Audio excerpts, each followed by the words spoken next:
சுடர்விட்டு எரிந்து கொண்டிருக்கின்றது. அடுத்து நம் முதுகுத்தண்டை நேராக வைத்துக் கொண்டு நமது கைகளை தொடையில் மீது வைத்து சரியான தியான நிலையில் பத்மாசனமிட்டு அமர்வோம். நம் எல்லா அங்கங்களும் ஓய்வாக இருக்கட்டும். நம் கண்கள் முன்னே தெரியும் ஜோதியை ஆழ்ந்து கவனிக்கின்றோம். நம் சிந்தையில் ஜோதி உட்செல்ல வேண்டும். நாம் சுடரொளியை நிலையாக காண்கின்றோம்.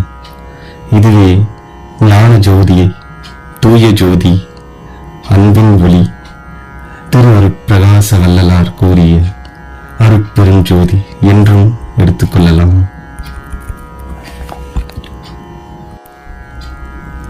இதையே அன்பின் பிறப்பாகவும் நாம் பாவித்து ஞானத்தின் ஒளியாக கருதும்.